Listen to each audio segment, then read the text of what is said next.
Hey everyone, and welcome to the Deep Dive. Today we're going to be taking a deep dive into the world of AI legal tools for 2025.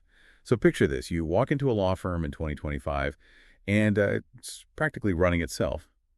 Legal research is done, like that client intake is handled by AI. Sounds pretty wild, right? Well, get this, AI adoption in law firms has jumped from 19% to 79% in just a couple of years, according to Clio's Legal Trends report. But this isn't just about hype. We're here to break down the real tools and trends impacting lawyers like you right now. And to help us navigate this crazy new world, I've got an expert with me who's amazing at making sense of all this complex stuff. Yeah, it's definitely true that the legal profession is embracing AI at crazy pace. But the key is to understand how these tools can actually make a difference in your practice, not just adopting the latest shiny tech. All right, so let's jump right in. One of the most mind-blowing things we came across is the rise of AI agents. You can almost think of it as your law firm on autopilot. And legal tech expert Sam Malai is even predicting fully autonomous law firms in the near future. Whoa, fully autonomous law firms. I know, right? It sounds like something out of a movie. But when you hear what these AI agents can already do, it's pretty wild. Malai actually shared that these agents were already texting potential clients, asking qualifying questions, and even drafting basic legal documents. He's not just talking about it either. He's actually signed up over 100 clients in a single month, all thanks to AI agents. That's incredible, 100 clients.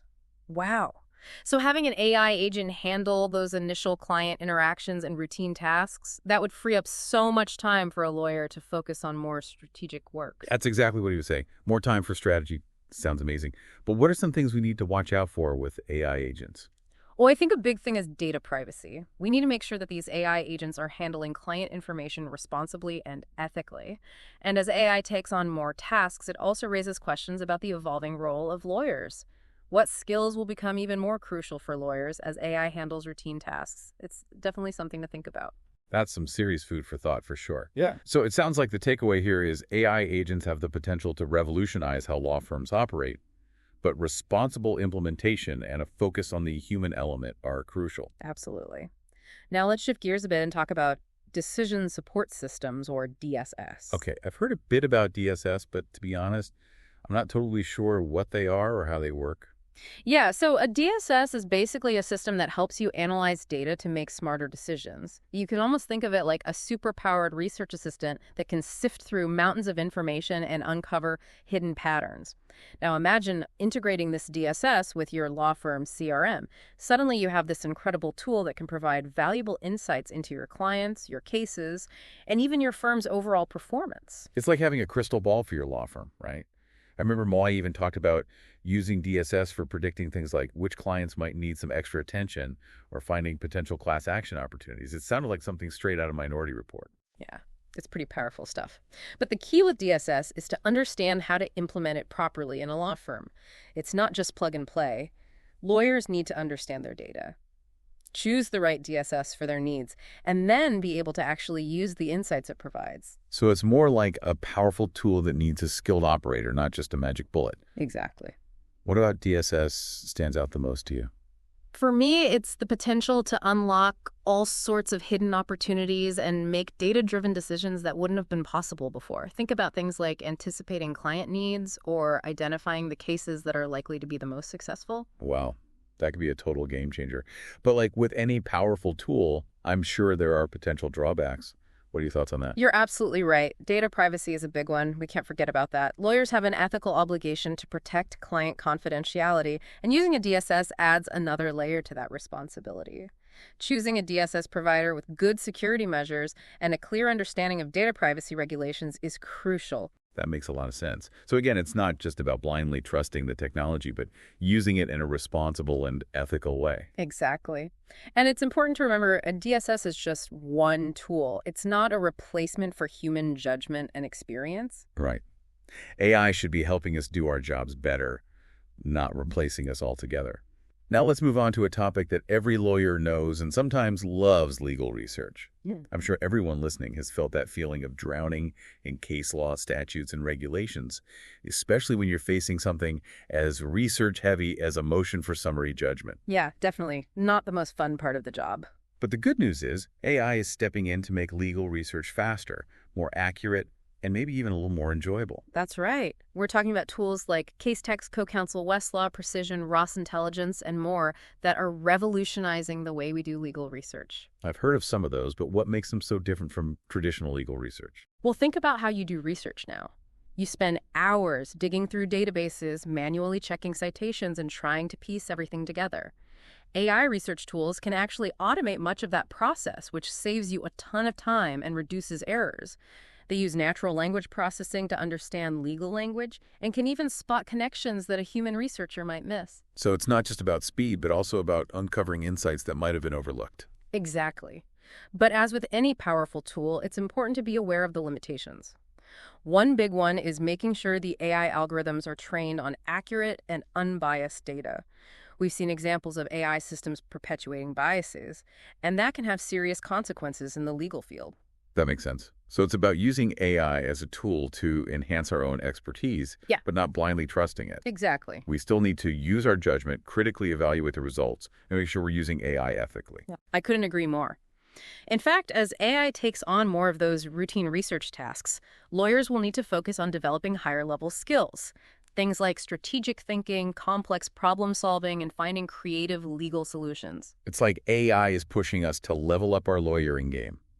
Now let's talk about something that has everyone buzzing: custom GPTs. Yeah, custom GPTs are super interesting. It's like having your own personal version of ChatGPT trained on your own legal documents and frameworks. It's like having an AI assistant that understands your practice area inside and out. Hold on, before we go too far, can we just back up for a second? What exactly is a GPT for those who might not know? Oh, yeah, sure. So GPT stands for Generative Pre-trained Transformer. Basically, it's a type of AI that can understand and generate human-like text.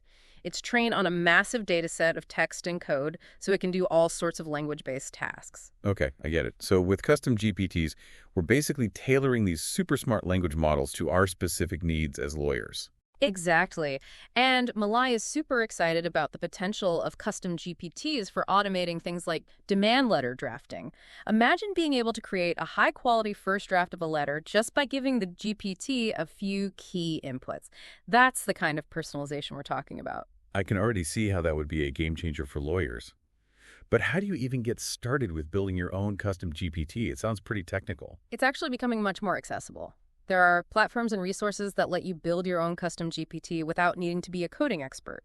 It involves training the GPT on your specific documents, refining its responses, and then integrating it into your workflow. So it takes some effort, but the potential benefits could be huge. Exactly. Now, with all this amazing potential, are there any potential pitfalls we need to be aware of with custom GPTs? Definitely. One thing to remember is that custom GPTs are only as good as the data they're trained on. If you train a GPT on poorly written or inaccurate legal documents, the output is going to reflect that. So quality control is really important.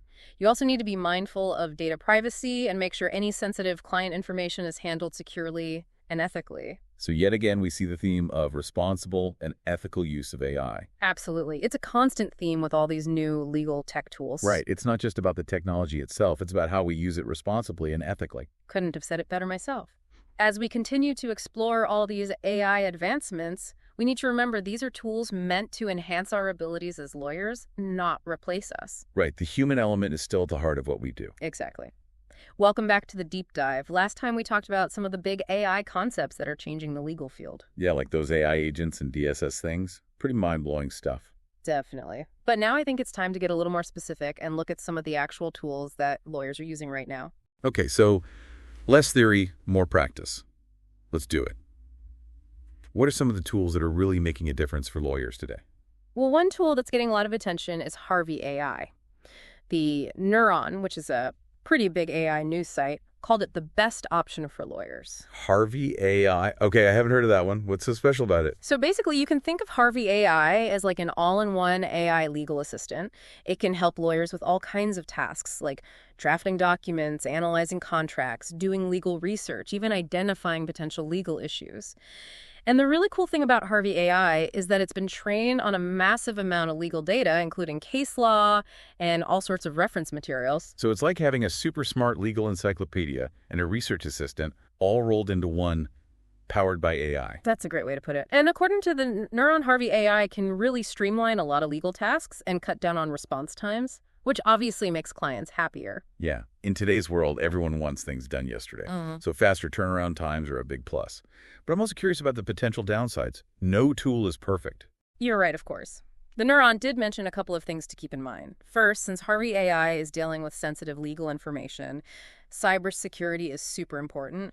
Law firms need to make sure they have really strong security measures in place to protect their clients' data. Yeah, makes sense. Can't be sacrificing security for speed. Definitely not. And second, even though Harvey AI is super advanced, it's important to remember that it's still a tool. It's not a replacement for a human lawyer. Lawyers still need to carefully review and double-check anything that Harvey AI produces before they use it. It's a good reminder that AI should be helping us, not replacing us. Now, we've been talking a lot about legal research and document drafting. But what about other parts of a lawyer's work, like client intake or marketing? Are there AI tools for those things too? Absolutely. There's a really interesting tool called Smith.ai that's making waves in that area. It's like an AI-powered virtual receptionist that can answer calls, screen leads, and even schedule appointments. Wow. So it's like having a 247 front desk staff without the actual staff. That would be a dream come true for solo practitioners and small firms. It would. And it's not just about saving money. Smith.ai can free up lawyers and their teams from all those administrative tasks so they can focus on billable work and client interactions. It can even help boost lead conversion rates by making sure that potential clients get a quick and professional response, even outside of normal business hours. You mentioned that Smith.ai can even qualify leads. How does that work? They use these custom AI chatbots that can be integrated into a law firm's website. These chatbots can answer common questions, collect basic information from potential clients, and even figure out if they'd be a good fit for the firm's services. That's impressive. It's like having a virtual assistant working 24/7 to generate leads and build relationships. It really is. But like with any tool, there are potential downsides. For example, some users have said that the chatbot responses aren't always relevant, and the customization options for certain practice areas might be a bit limited. Got it. And of course, there's always the question of cost. Are these AI tools only for big firms with lots of money? Actually, no. The good news is that a lot of AI legal tools are becoming more and more affordable, even for solo practitioners and small firms. There are different pricing models like monthly subscriptions, pay-as-you-go options, and even free trials. That's great to hear. So even smaller firms can get in on the AI action and stay competitive. Exactly. And as AI technology keeps getting better and more widely used, we're going to see even more affordable and accessible options pop up. It's a really exciting time to be a lawyer. It definitely is. Now, we've talked about some specific AI tools, but I think it's time to address the big ethical questions. You're right. Ethics are super important when it comes to using AI in law. One area that we need to pay close attention to is confidentiality. Yeah, we touched on that earlier, but it's definitely worth digging deeper into. Absolutely. Lawyers have a duty to protect their clients' information, and using AI adds a whole new layer of complexity to that. So how can lawyers make sure they're keeping client information confidential when they're using AI tools? Well, it starts with choosing AI providers carefully. Make sure they have strong security measures and a clear understanding of all the data privacy rules and regulations. It's also important to be open with clients about how their data is being used. Right. Transparency and trust are so important in the lawyer-client relationship. We can't let technology get in the way of that. Exactly. And it's not just about data privacy either. We also need to think about how AI is going to impact the legal profession as a whole. Will these tools create a situation where only lawyers with lots of money can afford the best AI-powered help? Yeah, that's a scary thought. We need to make sure that AI is helping to make legal services more accessible, not creating even bigger inequalities. Absolutely. It's a complicated issue with no easy answers. But the important thing is that we're having these conversations and trying to shape the future of the profession in a positive way. It's a call to action for all lawyers to stay informed and get involved. Now, in our final segment, we'll talk about the bigger implications of AI for the legal profession and what the future might hold for lawyers who are embracing these new technologies. That sounds fascinating. Can't wait. All right, so we're back, and we've talked about all these amazing AI tools and the ethical stuff that comes with them. But now I want to zoom out and look at the bigger picture. How is AI going to change the legal profession itself? Yeah, that's the big question, right? The legal world hasn't always been the quickest to adopt new technology, but AI is different. It's moving so fast, and it's not just about automating tasks. It's about completely changing how legal work gets done. So what does that mean for lawyers? Are we all going to be out of a job soon replaced by robots? I don't think it's about being replaced. I think it's more about our roles evolving. As AI takes over those more routine tasks, lawyers will have more time to focus on higher level thinking. Okay, so what kind of higher level thinking are we talking about? Things like developing legal strategies, tackling really complex problems, building strong relationships with clients, and coming up with creative legal solutions. Those are the areas where human expertise will always be essential. So it's like AI is pushing us to become even better lawyers. Not replacing us, but making us step up our game. Exactly. And the lawyers who are willing to embrace AI and learn how to use it effectively will be the ones who really thrive in this new world. They'll be able to offer more efficient, more cost-effective, and ultimately more valuable services to their clients. That makes sense. Now, what about access to justice? How do you think AI will impact that? Will it make legal services more affordable and accessible for everyone? Or will it create a divide between those who can afford AI-powered legal help and those who can't? That's a really important question, and it's something we need to think about carefully. AI has the potential to make justice more accessible by automating things, streamlining processes, and making legal information easier to find. But we need to be very aware of the potential for creating a system where only some people can benefit. So what can we do to make sure that AI is promoting equal access to justice and not making things worse? Well, it's a complex issue, but there are definitely steps we can take. One thing is to focus on developing AI solutions that are specifically designed to address access to justice problems. For example, think about AI-powered tools that can help people figure out how to navigate legal processes, find the right information, or connect with pro bono services. Right, so it's not just about making things more efficient, it's about making them more accessible to everyone. Exactly. We also need to make sure that all legal professionals are properly trained in how to use AI effectively and ethically. That includes understanding the limits of AI, recognizing potential biases, and always putting client confidentiality first. It sounds like law schools, bar associations, and individual lawyers all have a part to play in getting ready for this new era of AI-powered legal practice. Exactly. The future of the profession is being shaped right now, and we all have a responsibility to make sure that AI is used to promote justice, fairness, and equal access for everyone. Well said. Well, I think that about wraps up our deep dive into the world of AI and the law. Yeah, it's been a great discussion. It's a constantly evolving field, so it's important to stay informed and keep learning about the new developments.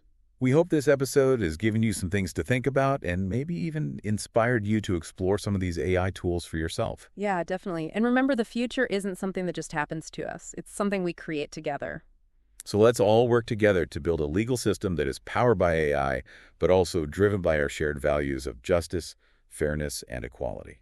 Thanks for joining us, and we'll see you next time on The Deep Dive.